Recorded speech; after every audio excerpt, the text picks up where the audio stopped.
From CBS News Bay Area, this is the Morning Edition. Good morning and thanks for starting your day with us. Today is Saturday, March 7th. I'm Max Darrow. Here's a look at what we've got at the top of the rundown today.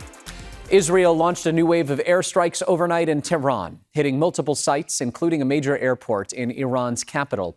A week since the U.S. and Israel attacked Iran, President Trump is now demanding a, quote, unconditional surrender. Today, the president of Iran rejected that. He also said Iran would stop attacking neighboring countries in the Persian Gulf region. But a short time later, Qatar and Bahrain reported receiving incoming fire. Here at home in the Bay Area, teachers in Dublin say they will walk off the job Monday if they cannot lock in a new contract by then. The union for about 700 educators wants 3.5% raises, better health care coverage, smaller class sizes, and a full-time counselor at every elementary school. The district says it is seeking a fair deal that protects its budget. It says if a strike does happen, it will keep campuses open on an adjusted schedule. Tonight is a big night in San Francisco. It is the Chinese New Year parade. There are festivities happening all throughout the day. The parade itself starts at 5 o'clock tonight. It goes from 2nd and Market Streets to Kearny and Columbus. It is free to watch, and you can still grab bleacher seats if you want a guaranteed view. You can also stream the parade online.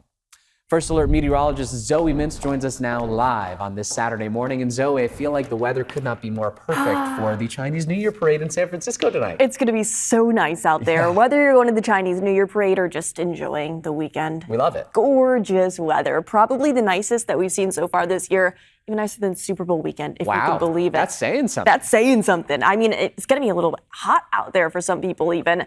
Early this morning, though, enjoy the calm and the quiet start to our day. Looking at that sun beginning to rise higher and higher in the sky. Still waiting on the official sunrise, but hey, if you open up your windows right now, you'll see the first light of the Saturday morning. And hey, it's a little breezy on top of Black Mountain right now. Temperature is comfortable, though, depending on where you're located. Concord, Inland East Bay, you're in the upper 40s, along with places like Livermore, while coastal communities and North Bay, 61 degrees in Santa Rosa and San Francisco right now, 60 in Oakland, 50 degrees in San Jose. So it really all depends on where you are, how chilly you are early this morning, but by the afternoon hours, we're all going to be in the 70s. So that does mean for your Chinese New Year parade, really, really lovely conditions. 70s in downtown San Francisco. Indirect sunlight means, number one, you need sunglasses. Number two, don't forget the sunscreen.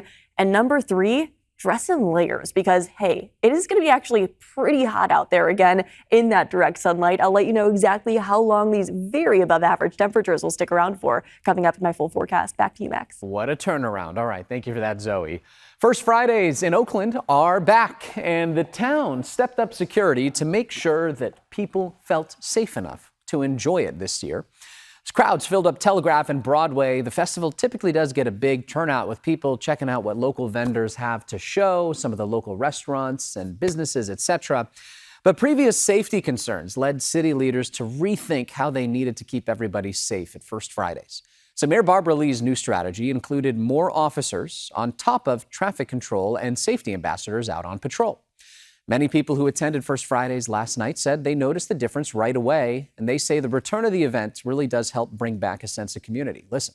We're definitely being proactive with security, not just at First Friday, but also in the downtown area to make sure that we're able to have spaces that are curated, but they're also safe where people can activate the streets in a positive way. I feel like the presence has been felt. I've seen OPD out walking around. I've seen first responders as well. So if that's what she did, I definitely feel it and see it. The new safety measures will stay in place through the summer. They'll also be there for other events as well if there is positive feedback from the public. San Francisco leaders want riders to weigh in on MUNI's future. The SFMTA is set to hold its first community budget open house later this morning. The agency is inviting people from the public to the LGBT Community Center on Market Street at 11 o'clock this morning, where they'll talk through major funding issues and possible changes to fares and fines. MUNI leaders say public transit in the city is at an inflection point. They'd like riders involved as they shape the next 2-year budget. Today's meeting will be the first of 3 open houses that are set to happen this month. The agency encourages anybody who regularly uses MUNI to show up and speak up. Bay Area leaders just laid out a new roadmap for the region's next 25 years. They covered an array of topics, including work trends, housing, transit, and rising sea levels. A proposal called Plan Bay Area 2050 Plus concludes that remote work, started with the pandemic, will continue long beyond it. Nearly 27% of the workforce stayed home in 2023, and that shift contributed to a draining transit ridership. It dropped from 2 million daily riders before the pandemic to about 250,000 today. The plan calls for faster transit, expanded freeways, and more housing at all price points. It also advocates for stronger renter protections, a statewide guaranteed income, and more flexible land use rules to help revitalize downtowns. Regional planners will review these ideas at a meeting this coming Friday. In the South Bay, there is a neighborhood debate over what San Jose leaders are calling a key piece of their homeless strategy. A new emergency shelter is ready to open up in San Jose, but there are critics and people who live nearby who say they've got long-term concerns about it. The site sits on VTA land in North San Jose. It will house about 200 people once it opens. Mayor Matt Mahan backs these smaller, quicker-to-build projects as an efficient way to help move people off sidewalks and into housing and services. Supporters say the shelter already has a waiting list, and it'll offer stability for those in need of shelter. However, some neighbors worry that the city will not maintain security measures that are needed around the area. Our concern is that over time, those safety guards that they are putting in place will go away. And then what happens? This is part of our overall strategy to create opportunities for people to get off the street and get into interim housing, to receive services that they need in order to get back on their feet, in order to move into more permanent solutions. Bad weather delayed the shelter's opening last month. The city still needs to publicly set a new target date. In Clear Lake, neighbors say a sewage spill has turned their daily lives upside down. Weeks after this initial incident, many people are struggling to find reliable water sources as the city continues to work on repairs. So we have to take you back to January. This is when it all began. A main ruptured along Robin Lane, and it sent sewage all throughout the neighborhood. More than 50 properties were affected.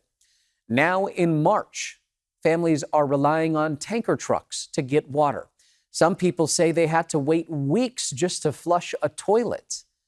The city says more than 160 wells took contamination hits. Only a handful of them have been cleared so far with new filtration systems. So I told my friend, hey, can I come by and get some buckets of water, 5 gallons, 4 of them, so I can flush my toilet bowl in the morning.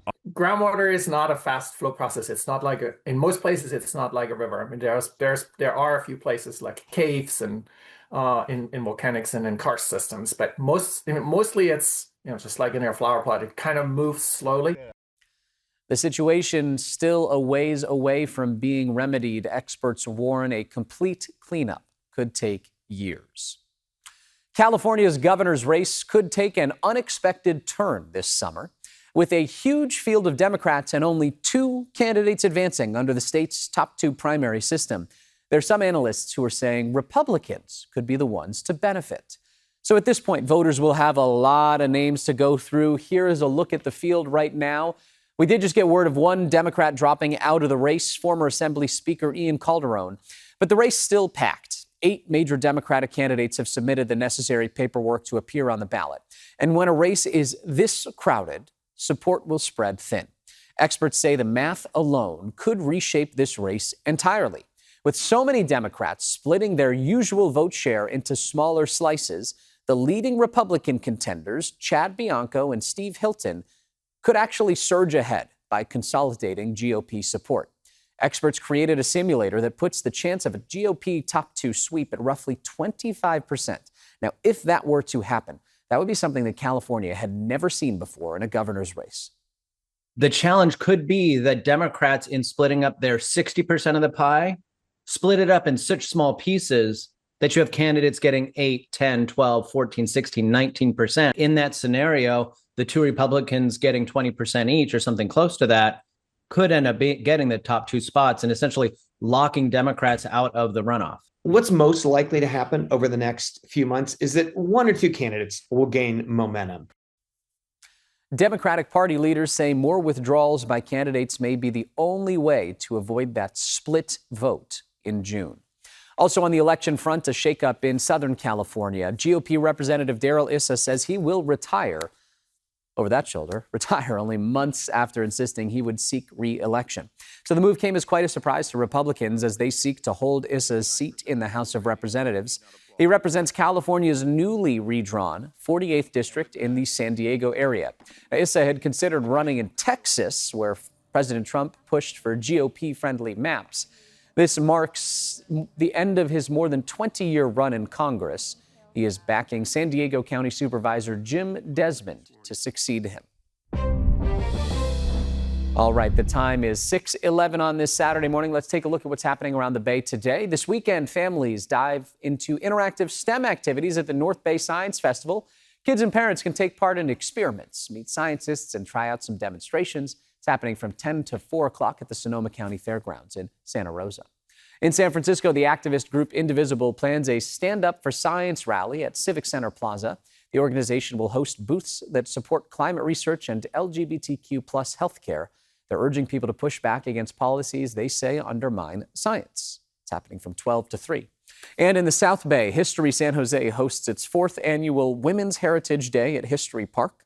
From noon to 4, families can enjoy cultural performances, hands-on workshops, and even a lowrider classic car exhibit that is curated by women. If you want to check it out, admission is free.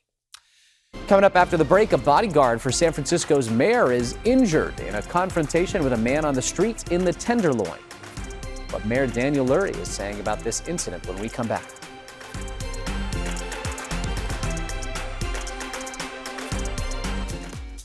Johnny Mosley here. Got your gear dialed and your Toyota packed up for a day in the mountains?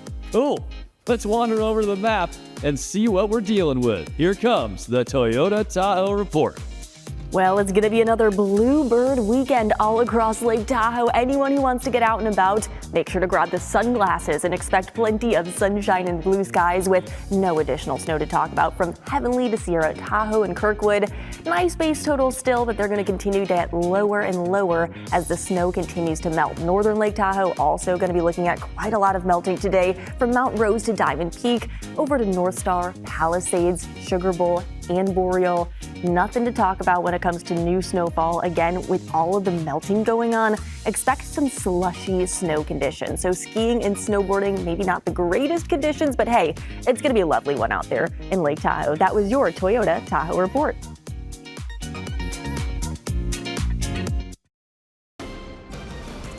Welcome back. It is 6:16 on this Saturday morning, and the sun is just beginning to rise. Zoe's going to give you a look at some other beautiful pictures from all across the Bay Area this morning. But first, we're going to stay in San Francisco with an update on a story that happened earlier this week. San Francisco's mayor now speaking out about the physical confrontation between one of his bodyguards and a man on the street. This incident happened on Thursday evening in the Tenderloin. Da Lin got a look at some witness video of the scuffle and did hear from the mayor himself. The violent confrontation happened right here next to several businesses. Neighbors say it's common. What's different this time, they say, it involved the mayor.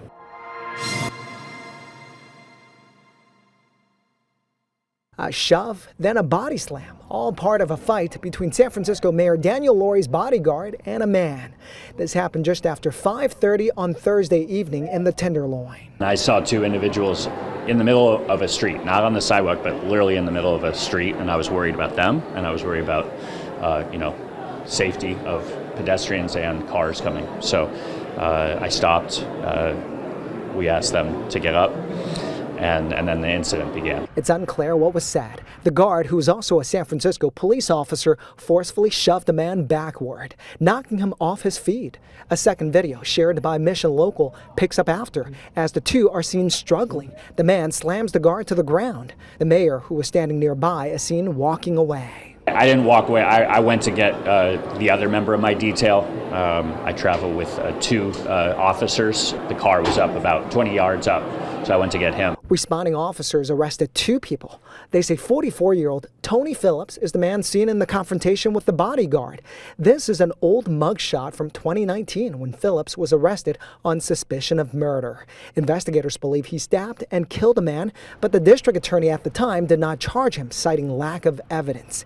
Street ambassadors and nearby business owners tell me they recognize Phillips as someone who spends a lot of time hanging out in this area. We're just used to it. I mean, I don't know what we make of it or don't make of it. It's just the way the conditions are down here. Amanda Michael owns a coffee shop next to the intersection. She says fights are pretty common. She hopes the mayor, after this experience, will do even more to clean up the streets. Just ask that, the work continue in terms of trying to figure out how to mandate treatment for more people or get treatment to more people.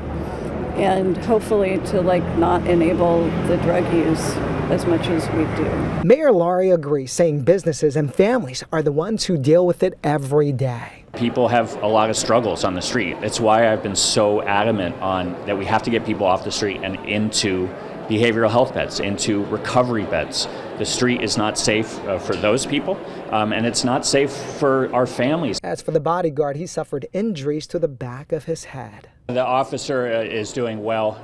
He sustained an injury to the head, and I want to thank him. I want to thank my entire detail. The district attorney says her office will make a charging decision on Monday. Right now, Phillips is detained on suspicion of assaulting a peace officer and other violations.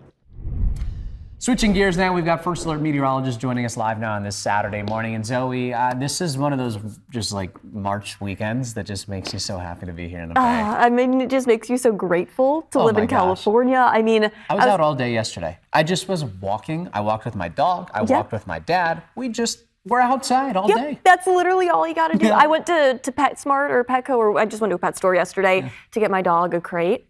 And we literally were just let's stop by the beach on the way home. Why not? Fantastic. You got to enjoy this weather. And more of that today. And more of that today and tomorrow and the next day. We've got really nice weather in store for quite a while, in fact. But I do want to take a step back, though, and talk about this snowpack, because a lot of us are kind of concerned about the fact that all of the snow that's on the mountains are melting right now. And there is actually below average snowpack across most of the Sierra right now. Most of the Sierra, I think the average is about 59% of normal for this time of year. So it's well below average when it comes to our snowpack, and there is going to be more melting on the way today because of how warm it's going to be out there, not just for the Bay Area, but all across the state. Just want to take a step back, though, and show you that even though it's below average when it comes to our precipitation, or our snowpack, it is not necessarily below average when it comes to our precipitation in general. So the rain has really helped boost that precipitation level. So the California's water year to date is actually above average, 18.8 compared to the average of about 16.9. So we're at 111% of our historical average when it comes to precipitation, but again, about 59% when it comes to our snowpack. So kind of depends on how you look at things, but I am happy to say that at least it's not below average for both. I like to look on the bright side. We're going to continue to see these quiet conditions sticking around again through the next several days. That snowpack level is going to continue to get lower and lower. Reservoir is probably going to continue to get higher and higher as that snow melt and water levels again rise. Temperatures early this morning, though, are chilly. They're sitting in the mid to lower 40s across a lot of the Bay Area. Unless you live along our coastal communities where it is a bit warmer, a bit milder, sitting in the low 60s. So again, it is all location dependent early this morning. Compared to yesterday, though, significantly warmer, especially closer to our coast by about 5 to 11 degrees for places like Pacifica and Half Moon Bay.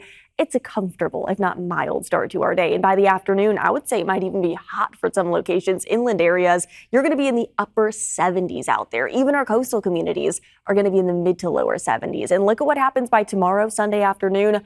It's actually only going to get hotter inland. Coastal communities, though, you'll notice temperatures cooling off by a couple of degrees. You'll probably be back in the upper 60s instead of mid to lower 70s. While our inland areas are going to be in the upper 70s to near 80 degrees. I would not be surprised if San Jose and or Santa Rosa and or Livermore saw their first 80-degree day of the year this afternoon. That's how warm it's going to get. But look at what happens by Monday. Those temperatures cool down quite a bit by about 10 degrees, still above average to start off the week.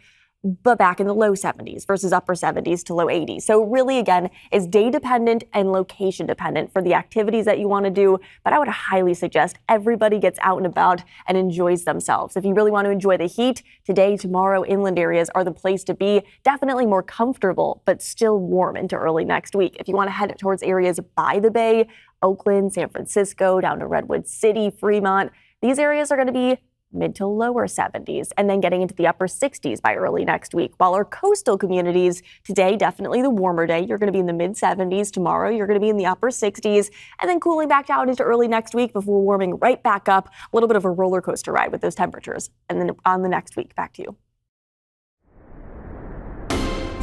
From CBS News Bay Area, this is the Morning Edition. Welcome back. It is a little bit half past the hour. Thanks for joining us. I'm Max Darrow. This is Zoe. Words can be tough at this hour. Words so are thank hard. you for waking up with us this morning. Hopefully you've got your coffee. It's probably a good day for an iced coffee. Definitely a good morning for an iced coffee, a good afternoon for maybe a sweet treat and We a love cold an one at afternoon that. sweet treat. Maybe a little ice cream on Great. the wharf, on the pier. I don't know. I'm I'm planning your day for you where are right we now. going? I don't know, but it's going to be really nice out there no matter where you're going. Just look at the sunrise right now. The Bay Bridge is looking gorgeous. It's golden. If you're awake right now and you're wondering if you should get your day started or if it's too foggy, there is not a lick of fog out there anywhere across the Bay Area. So get your day started early and make sure you get to wherever you're going early, because I can almost guarantee that all of the parking lots across the major places in the Bay Area are going to be filled up real quick today. Right now, though, it's a quiet and a calm start to our morning. Those temperatures are chilly, but not cold by any means, especially along the coast when they're in the mid to lower 60s. Inland areas in the mid to lower 50s to maybe upper 40s, kind of depending on where you're located. Compared to yesterday, though, especially along the coast, about 5 to 10 degrees warmer than yesterday. Inland areas a couple of degrees warmer than yesterday. The farther south you go, though, the cooler it is compared to yesterday, because yesterday there was a lot more cloud coverage farther south that kept you a bit more insulated. Today, no cloud coverage to talk about. And by the afternoon hours with plenty of sunshine, temperatures 5 to 15 degrees above average. I would say make today a beach day, because by tomorrow, beach areas are going to be a bit cooler, but everyone's going to stay well above average through the next week or so. And I'll let you know exactly what to expect coming up in just a bit. Back to you, Max.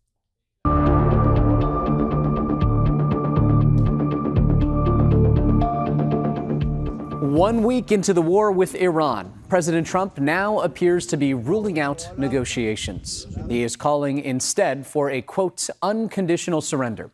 As CBS's Christian Benavides reports, the U.S. military says it has struck more than 3,000 targets so far. Explosions could be felt across Tehran overnight as the U.S. and Israeli bombing campaign entered its 7th day. U.S. Central Command released new images showing some of the targeted blasts. President Trump from the White House says the U.S. is still on track for a 4 to 6 week military campaign. Their army is gone. They're just about, look, their navy is gone. Their communications are gone. Their leaders are gone. Earlier, Iran's president said other countries have tried to begin mediation efforts.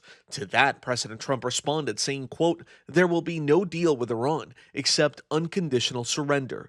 CBS has learned that Russia is helping Iran identify U.S. targets in the region, including U.S. troop locations. It clearly is not making a difference with respect to the military operations in Iran, because we are completely decimating them. Defense Secretary Pete Hegseth spoke with 60 Minutes in an interview airing Sunday. Does this put U.S. personnel in any more danger than they otherwise would be?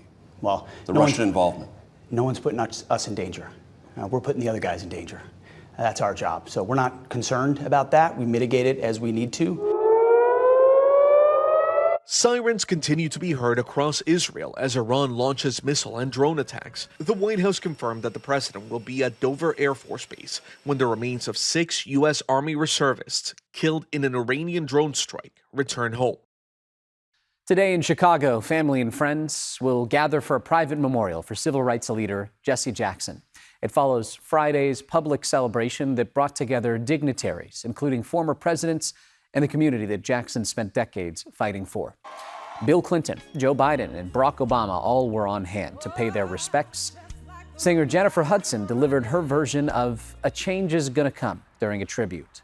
Supporters traveled from across the country to honor the late activist who opened doors through his political campaigns and advocacy.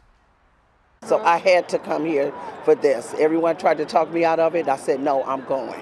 Chicago's giving Jesse his props. It's giving him his props. And it's an honor to be here. And for those that can make it, it's important. It's part of history. Former Vice President Kamala Harris, former Secretary of State Hillary Clinton, and the Illinois governor were also at Friday's celebration of life. Jackson will be laid to rest in a final service later today at the historic Oakwood Cemetery on the south side of Chicago. Here in the Bay Area, Oakland is honoring the late Reverend Jackson with a work of art. City leaders, faith groups, and community members gathered to see the unveiling of a portrait painted by muralist Andrew Kong Knight.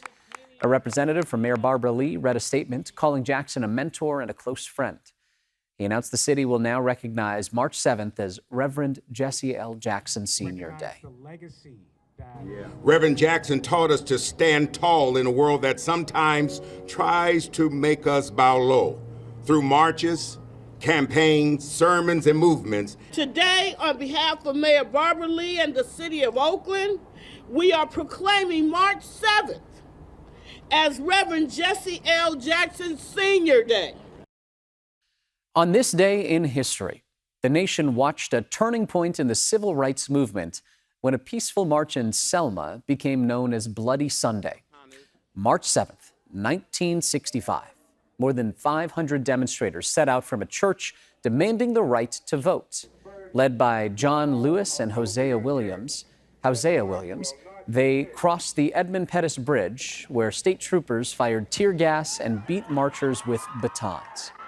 2 weeks later, Martin Luther King Jr. led thousands on a protected march to the state capital, Montgomery. The following summer, President Lyndon B. Johnson signed the Voting Rights Act, ending tactics like literacy tests that often blocked African Americans from voting. Coming up, it is in the heart of wine country, but it is also the birthplace of an effort to honor women's contributions to society. I think that's an astonishing piece of our history, honestly. Makes me really happy and very proud. The story from Sonoma on the start of Women's History Month.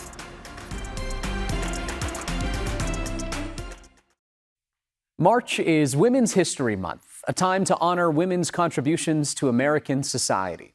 Congress officially established the month of recognition in 1987. But the concept came to life years earlier in 1978 in Sonoma County. Those roots are quite meaningful for a pair of women in the world of wine. Watch. This Sonoma County vineyard is at the heart of Prema Corollas' livelihood. And the grapes that came to life here are in this very glass of wine. This is our Durrell Vineyard Chardonnay. This is a very special glass of wine in terms of Three Sticks and who we are. Corollas is the co-founder and president of Three Sticks Winery. Well, it looks like we're all here, so let's get started. When she found herself in the wine industry about 25 years ago, there weren't a lot of women at the top.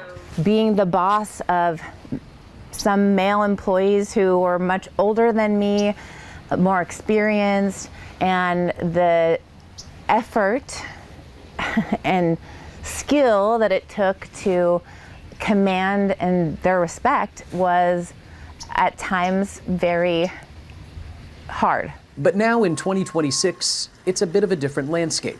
She recently hosted a meeting of women general managers and owners in the wine industry, a group that formed 11 years ago. And since then, we have grown that tiny group from 6 people to 20 with a wait list.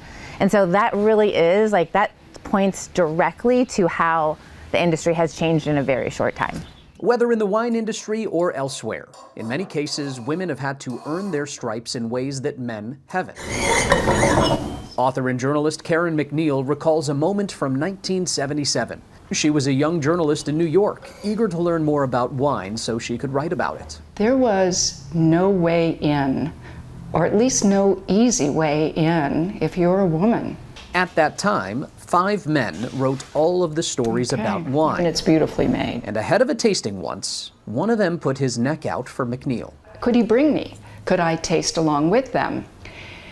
And they took a vote. And the answer came back that I could, on one condition, as long as I didn't talk. Makes me want to cry, actually, thinking about that. It was right around that time, 3,000 miles away in Santa Rosa in Sonoma County, that a group of women banded together to establish Women's History Week. It was an effort to acknowledge and celebrate women and their role in history. That move set the groundwork for what Congress would later declare as Women's History Month, still celebrated today. It's so remarkable to think about where women have come since 1978. McNeil is now one of the most respected voices in the wine industry. She wrote the book, The Wine Bible, and still writes about wines from all over the world, tasting away in her cozy office in St. Helena. We're steaming barrels to sanitize them before we use them again. As she continues making her mark on the wine industry, Carolus has a deep appreciation for the women that came before her and for the community that planted the first seeds to celebrate women. I think that's an astonishing piece of our history, honestly. Makes me really happy and very proud.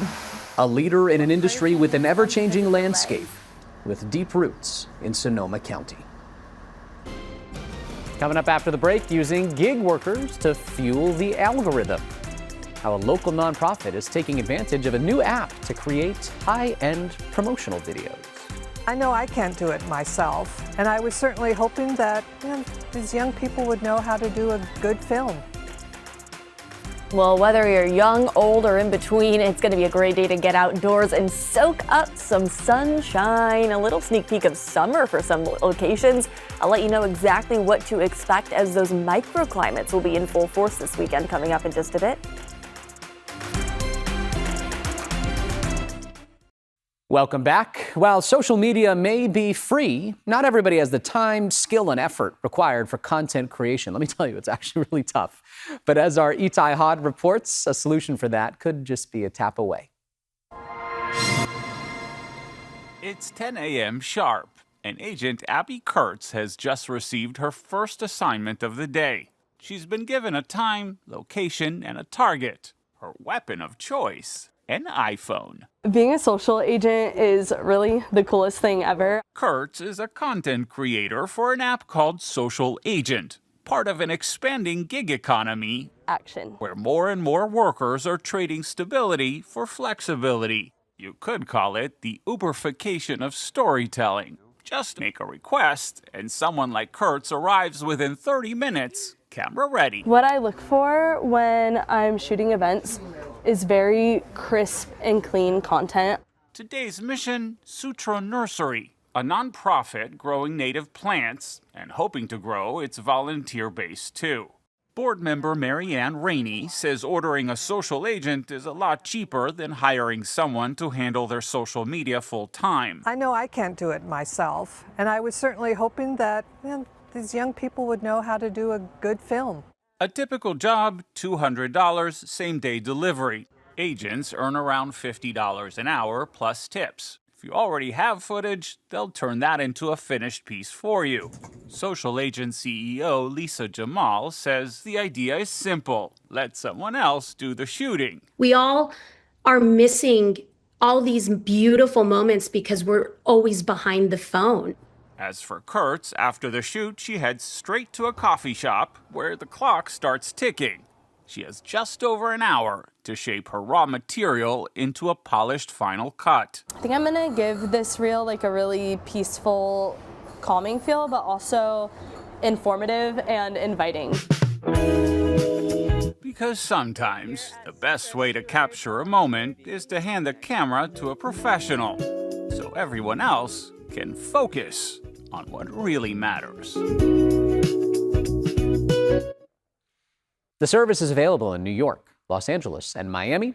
Also, it's beginning a slow rollout in other cities. The company's still test driving it in the Bay Area, but some features apparently are already available. Very interesting stuff there, isn't it, Zoe? Not Very as interesting interesting. as our weather, in my opinion. I mean, I think our weather is pretty darned lovely. It's kind of boring from my perspective as a meteorologist. Sure. Active weather is my bread and butter, but It's exciting for everybody else. It's exciting for everybody else. It makes my job easier, honestly. I can take a step back this weekend and just let you all know to get out and enjoy yourself. Not all too much to worry about weather-wise. I don't have to alert you of anything besides a warm weather alert, I would say. Not actually a warm weather alert because heat safety is not going to be a huge issue, but I think it's going to be a beautiful weather alert. That's the name I should use. Oakland, have to give you a special shout out because just about like 30 minutes ago, your sky was lit up with pinks and oranges. Now that the sun has officially risen above the horizon, it's still a beautiful start to our morning. San Francisco looking just as lovely, the Golden Gate in the background. Ain't she pretty? And we're not seeing a single bit of fog. Doesn't matter where you look across the Bay Area, from north to south, east to west. It is a clear and a quiet start to our day. Temperatures are calm, if not warm out there. In fact, Santa Rosa, 61 degrees right now. Oakland at 60 degrees. San Francisco at 61. It is going to be a very warm start to the day. The sun has already risen, which means we're only going to get warmer and warmer from here. By the afternoon hours, about 5 to 15 degrees above average, a couple of degrees above what we felt yesterday, if you can believe it. Inland areas, you're going to be sitting in the mid to upper 70s out there. Even our coastal communities are going to be in the mid to lower 70s. So I would say today, make it a beach day, because look at what happens to the coast by tomorrow. It's going to get a couple of degrees cooler. Those high temperatures tomorrow afternoon are going to be sitting in the mid to lower 60s closer to our coastal communities, while those inland areas are going to be a couple of degrees warmer tomorrow in the mid to upper 70s to maybe even near 80 degrees from Hollister all the way up to San Jose, Livermore, Santa Rosa. I wouldn't be surprised if those areas did get right on the cusp of that 80 degree mark, and that would be potentially the first 80 degree day of the year. Then by Monday, we're all going to be feeling about 10 degrees cooler as a very weak frontal boundary moves overhead, but cooler is still in the 70s. So we are still going to stay above average for this time of year, as it's really just going to be a relatively weak storm system moving overhead. Right now into tomorrow, high pressure will continue to dominate. High pressure, as many of you know, brings drier and warmer conditions. So that's what we'll be continuing to watch over the next several days. That's it. High pressure. Nothing really too much to be concerned about.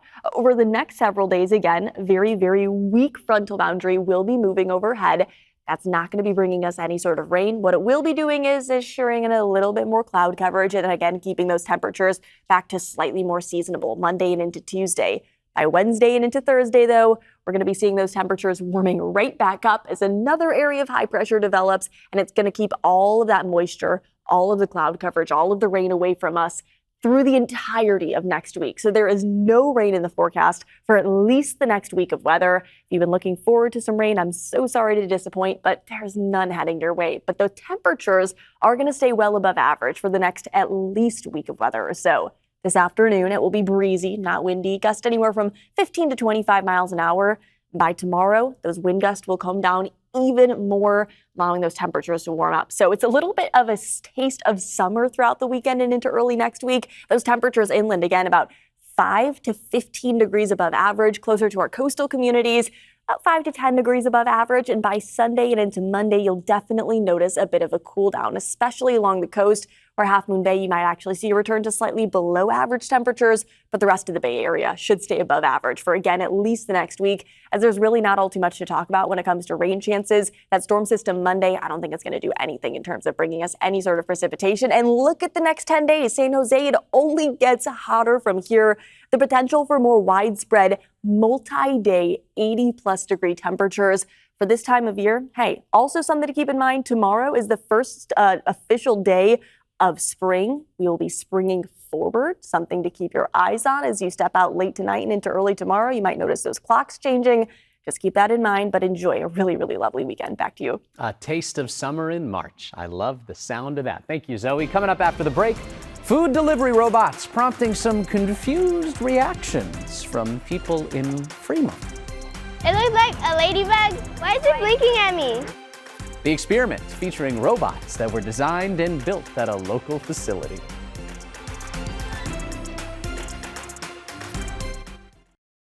Finally this morning, DoorDash delivery robots are making their debut in Fremont. A bug, but a robot. Robug. It's a robug. It looks like a ladybug. Does the top open like that? The robots are known as dots, and they're designed and manufactured in the city. The dots will go up to 16 miles per hour on bike lanes only, 20 miles per hour along neighborhood streets, and 5 miles per hour on sidewalks. But several residents have raised some concerns that those speeds could lead to safety hazards. Right now, there are just 3 robots that are making deliveries in Fremont, but the number could go up to 30 if the program is successful. We're starting small so that everybody has an opportunity to weigh in and let us know what they like, what they don't like, so that we can tweak the program.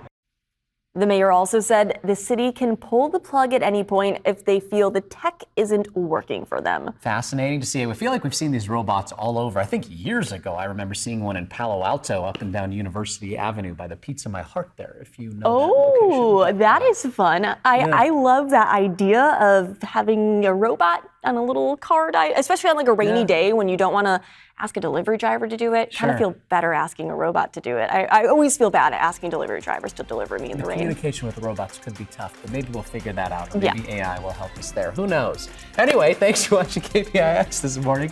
Don't forget the news continues all day on CBS News Bay Area. We'll be back here tomorrow morning, bright and early, 6 o'clock. Have a great Saturday.